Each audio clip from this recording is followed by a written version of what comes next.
Bonjour peuple de Dieu, c'est le pasteur Jérémie, aussi connu sous le nom de pasteur Loïc. Nous voulons écouter la parole de Dieu pour la semaine, mais avant tout nous allons commencer par une parole de prière. Alors en signe de révérence à notre Dieu, notre Père Céleste, puissions-nous baisser nos têtes et prier ensemble. Père éternel, Dieu de gloire, Dieu tout-puissant, Dieu de merveille, de prodige, seul et véritable Dieu, nous te rendons toute la gloire, l'honneur et la majesté au nom de Jésus-Christ. Nous allons te dire merci pour cette journée. Merci Seigneur pour cette énième opportunité que tu nous donnes de pouvoir Seigneur nous recueillir dans ta présence et de pouvoir écouter ta parole. Nous venons Seigneur nous abandonner en tes mains, implorant ta miséricorde, ta compassion, ton amour et ta bonté sur nos vies. Que tu nous pardonnes Seigneur pour tout ce que nous avons pu faire, dire et penser qui ne t'a pas honoré et glorifié. Que tu nous purifies et sanctifies, Seigneur, par ton sang, au nom de Jésus-Christ, et que tu purges notre conscience de t'œuvre morte et devenue utile, afin que nous venions à te servir comme il se doit. Que, Seigneur, tu puisses aiguiser encore nos sens, afin que, Seigneur, nous soyons mis sur ta fréquence, Seigneur, ta fréquence céleste, afin que nous puissions recevoir directement de ton trône. Au nom de Jésus-Christ, parle-nous, Seigneur, afin que nous ne soyons pas ignorants, car tu as dit mon peuple périt faute de connaissance. Ainsi nous te prions, ne nous laisse pas périr, mais Seigneur, puisses-tu nous impartir de ta connaissance, ta parole, ta vérité, afin que nous soyons affranchis, au nom de Jésus-Christ. Nous venons prendre l'autorité. Nous levons contre tout ce qui ne glorifie point ton nom, tout ce qui s'exalte contre la connaissance de la vérité. Nous les lions et nous les renvoyons dans les abîmes de l'enfer, au nom de Jésus-Christ. Et nous venons, Seigneur, proclamer que Jésus-Christ est Seigneur, à la gloire de Dieu le Père, au nom de Jésus-Christ. Nous avons ainsi prié. Amen. Alors nous voulons continuer sur notre thème principal, qui est les mystères de la prière. Nous avons deux thèmes, sous-thèmes sur ce thème principal. Le premier, c'est les principes qui rassurent ou qui assurent à notre prière de pouvoir monter jusqu'au troisième ciel, c'est-à-dire percer la force cosmique démoniaque établie au niveau du deuxième ciel par les forces, par certains des anges déchus qui ont été chassés du troisième ciel. Alors nous avons clôturé avec ce sous-thème. Aujourd'hui, nous allons commencer le deuxième sous-thème qui est les principes qui vous assurent de recevoir la réponse à votre prière. Nous parlons ici des autels de la prière, ou les 7 autels de la prière, ou le tribunal de la prière.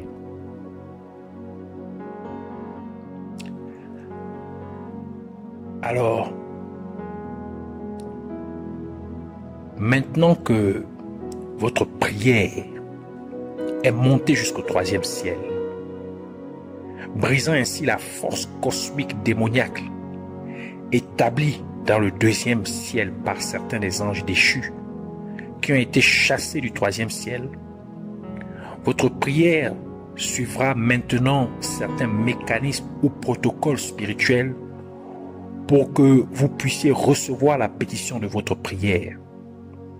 Et ces mécanismes ou protocoles spirituels sont aussi des vérités cachées dont les êtres humains doivent être conscients afin qu'ils puissent avoir une vie de prière efficace et fructueuse. Une chose que les êtres humains doivent comprendre, c'est que Satan et tous les autres du royaume des ténèbres travaillent sans relâche contre chaque être humain pour les détruire. C'est pourquoi la parole de Dieu dit dans 1 Pierre chapitre 5 verset 8, « Soyez sobres, veillez. Votre adversaire, le diable, rôde comme un lion rugissant, cherchant qui il dévorera. » Cette même vérité est également illustrée par la réponse que Satan donna à Dieu quand Dieu lui demanda d'où il venait. Et Satan dit qu'il errait à travers la terre et y marchait de long en large. Job chapitre 1 verset 6 à 7 qui dit ceci. Or les fils de Dieu vinrent un jour se présenter devant l'Éternel, et Satan vint aussi au milieu d'eux. L'Éternel dit à Satan, d'où viens-tu? Et Satan répondit à l'Éternel, de parcourir la terre et de m'y promener. Cela nous dit que Satan et tous les autres anges déchus sont toujours à la recherche de moyens pour détruire les êtres humains. Et ils ne s'arrêteront pas tant que Dieu ne les jettera pas dans les temps de feu. De la parole de Dieu dit que lorsque Satan a été chassé du royaume du troisième ciel, il est descendu sur terre avec une grande colère. Apocalypse chapitre 12, verset 12, qui dit ceci. C'est pourquoi réjouissez-vous, cieux, et vous qui habitez les cieux. Malheur à la terre et à la mer, car le diable est descendu vers vous, animé d'une grande colère, sachant qu'il a peu de temps.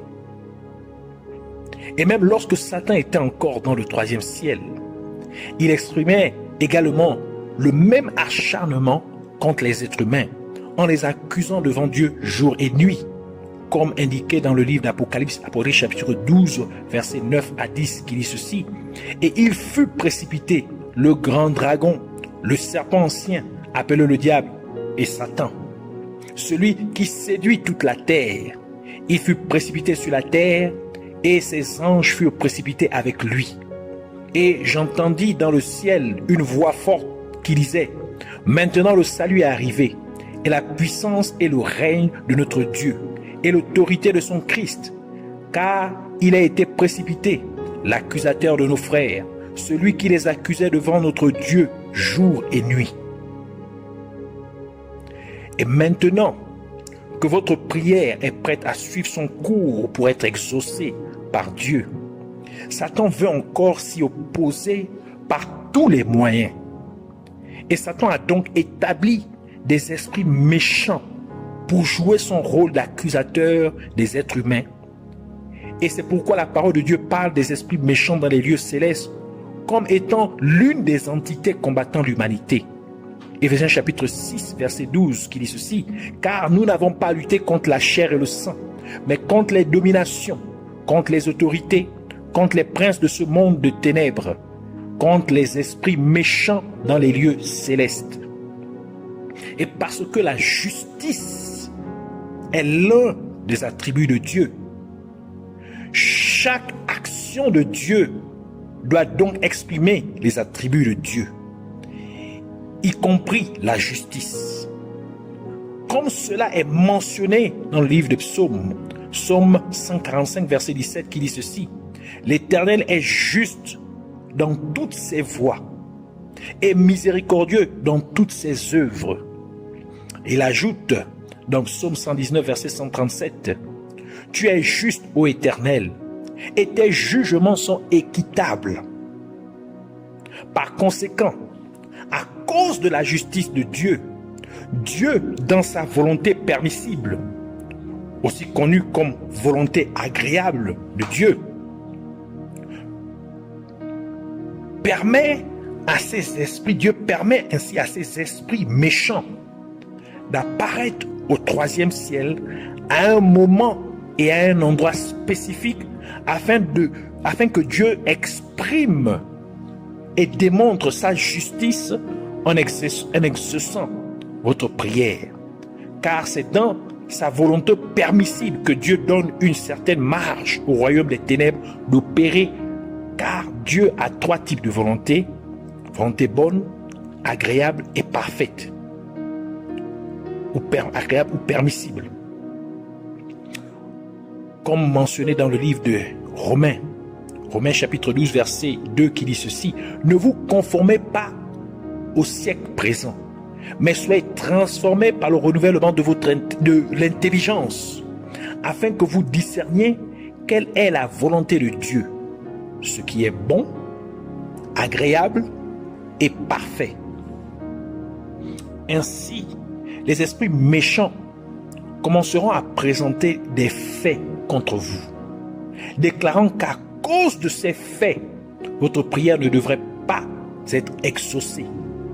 Et l'un des anges de Dieu plaiderait pour la miséricorde de Dieu, et cela mènerait ainsi votre prière à venir respectivement devant différents autels dans le 3e ciel, où elle sera évaluée sur chacun de ces autels. Un autel est une structure sur laquelle des offrandes sont faites à une divinité. Le mot hébreu pour autel est misbéa.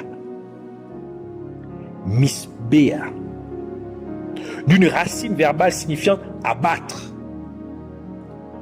La langue grecque parle de tous siasterion, voulant dire un lieu de sacrifice. Nous n'abattons plus les animaux en offrant à Dieu sur l'autel, parce que Jésus-Christ est notre sacrifice une fois pour toutes. Donc nous n'avons pas besoin de notre sacrifice par lequel nous devrions verser le sang des animaux, car Jésus-Christ a versé son propre sang, étant sans péché, rendant ainsi un sacrifice parfait à Dieu pour quiconque croit. Hébreux chapitre 10 verset 10 à 12 qui dit ceci: c'est en vertu de cette volonté que nous sommes sanctifiés par l'offrande du corps de Jésus-Christ une fois pour toutes.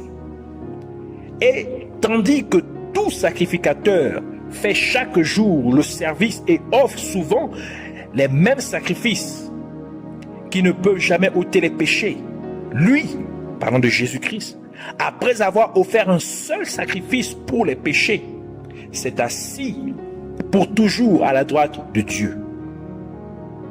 Donc, Jésus-Christ, en mourant à la croix de Golgotha, a offert un seul sacrifice, c'est-à-dire son corps, a versé son sang pour ôter nos péchés une fois pour toutes. C'est pourquoi Jean le Baptiste, en voyant Jésus-Christ, s'écria: voici l'agneau de Dieu qui ôte le péché du monde. Et bien que les êtres humains n'aient plus besoin de verser le sang des animaux à Dieu pour la rémission de leurs péchés, parce que Jésus-Christ est notre sacrifice parfait. Cependant, chaque fois que nous nous présentons devant Dieu dans la prière, nous sommes notre propre offrande.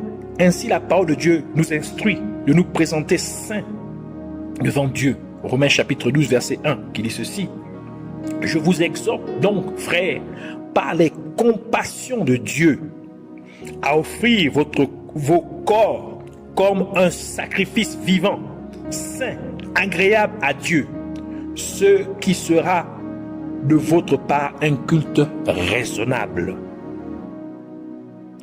Car ceci est notre sacrifice devant l'autel de Dieu, un autel dont nous sommes, car Dieu a fait de notre corps son propre temple, comme il est écrit dans le livre de Corinthiens, 1 Corinthiens chapitre 3 verset 16 qui dit ceci: ne savez-vous pas que vous êtes le temple de Dieu et que l'Esprit de Dieu habite en vous? Un autel est donc un lieu d'interaction entre les êtres humains et Dieu.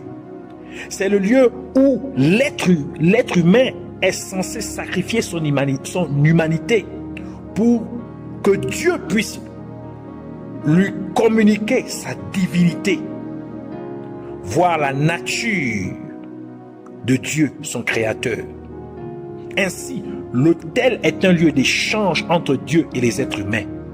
Le roi David pouvait dire dans Psaume 14, dans Psaume 141, verset 2, qui dit ceci: que ma prière soit devant ta face comme l'encens, et l'élévation de mes mains comme l'offrande du soir.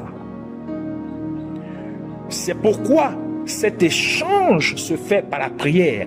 Ainsi, lorsque vous vous présentez devant Dieu dans la prière, votre prière est évaluée sur les autels de la prière.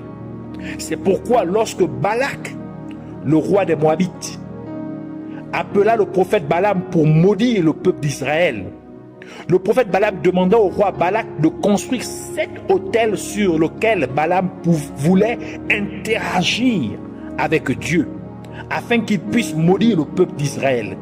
Mais Dieu poussa Balaam à bénir le peuple d'Israël au lieu de les maudire.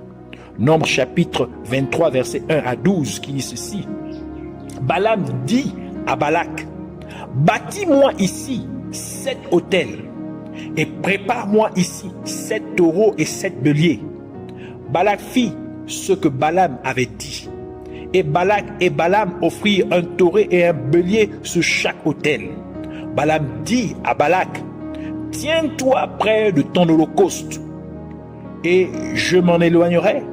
Peut-être que l'Éternel viendra à ma rencontre, et je te dirai ce qu'il me révélera. Et il alla sur un lieu élevé.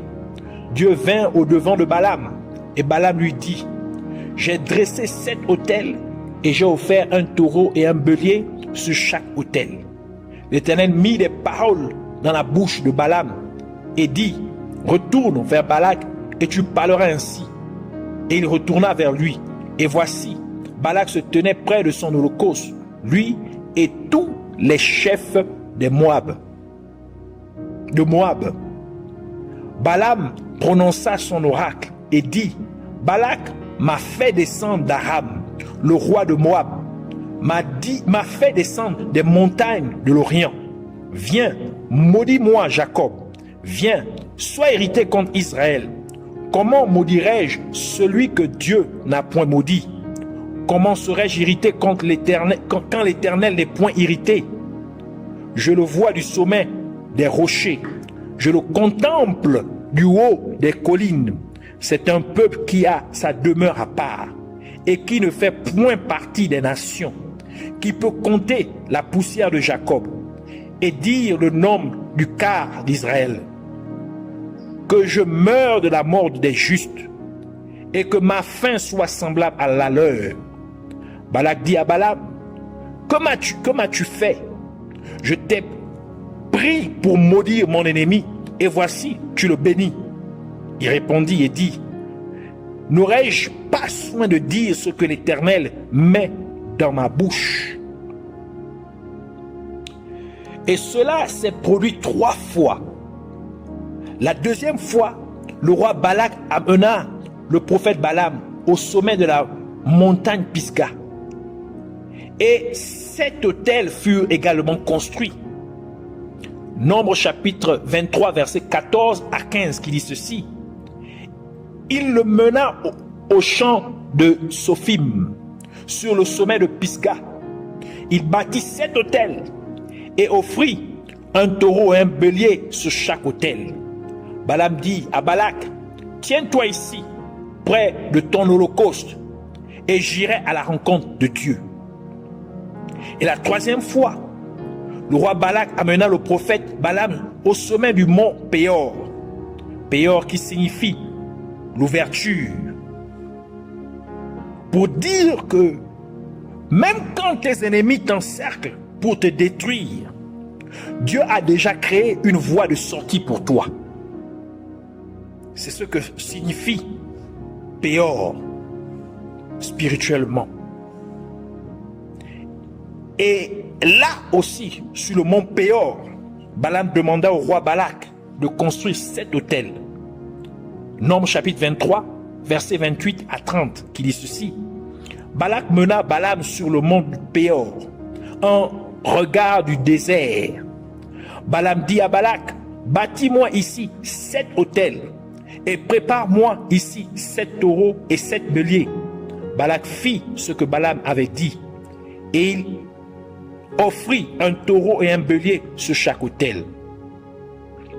Et toutes ces 3 fois, Dieu amena Balaam à bénir le peuple d'Israël, d'où le roi Balak fut très en colère contre le prophète Balaam. Nombre 24, verset 10, qui dit ceci, la colère de Balak s'enflamma contre Balaam, et il frappa des mains, et il dit à Balaam, c'est pour maudire mes ennemis que je t'ai appelé, et voici, tu les as bénis déjà 3 fois. Dans cet événement, les montagnes représentent des obstacles de la vie. Par conséquent, par cet événement, Dieu nous dit que les obstacles que l'ennemi voudrait dresser contre vous pour vous détruire finiront par devenir vos bénédictions. C'est pourquoi Dieu dit que je ferai de vos ennemis votre marchepied.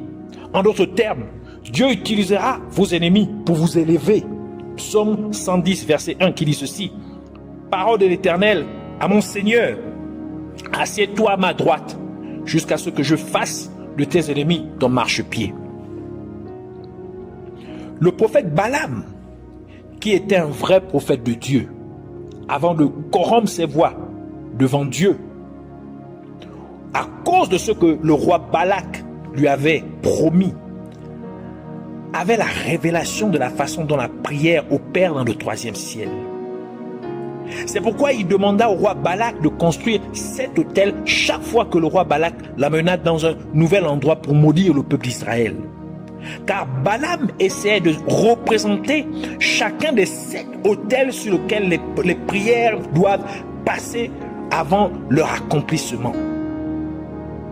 C'est pourquoi Balaam demanda au roi Balak de le faire à 3 reprises pour confirmer qu'il y a en effet 7 autels de prière dans le 3e ciel, et les prières des êtres humains qui ont réussi à briser la force cosmique démoniaque dans le 2e ciel doivent passer par chacun de ces 7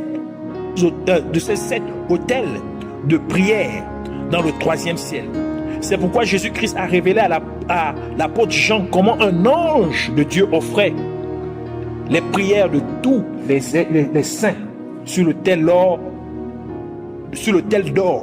dans le 3e ciel. Apocalypse chapitre 8, verset 3 à 4 qui dit ceci. Et un autre ange vint et il se tint sur l'autel. Ayant un ascensoir d'or, on lui donna beaucoup de parfums afin qu'il les offrît avec les prières de tous les saints sur l'autel d'or qui est devant le trône. La fumée des parfums monta avec les prières des saints de la main de l'ange devant Dieu. C'est pourquoi il est essentiel que les êtres humains sachent et comprennent comment chacun des autels, des 7 autels de la prière fonctionne, car c'est ce qui garantit la réponse à leur prière. Alors nous allons parler maintenant des 7 autels de la prière.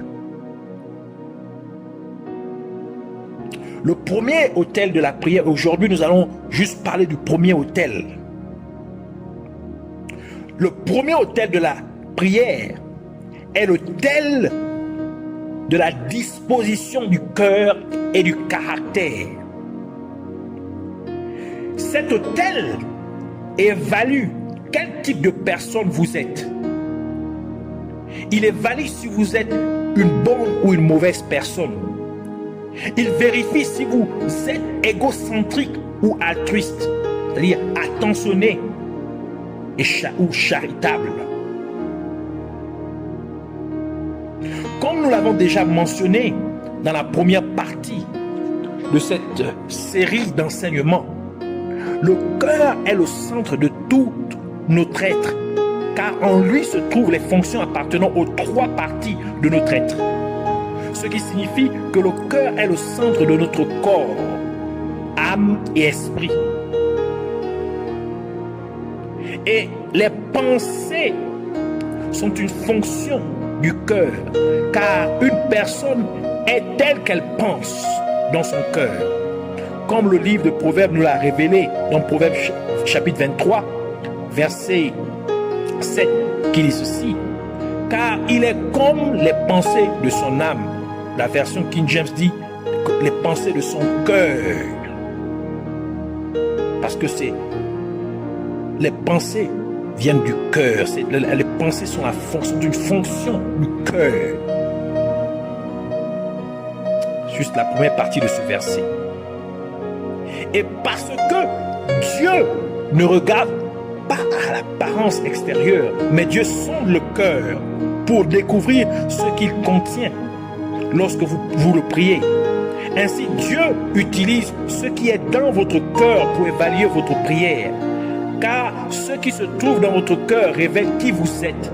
Cela révèle votre vraie personnalité. Jérémie chapitre 17, verset 10 qui dit ceci: moi, l'Éternel, j'éprouve le cœur.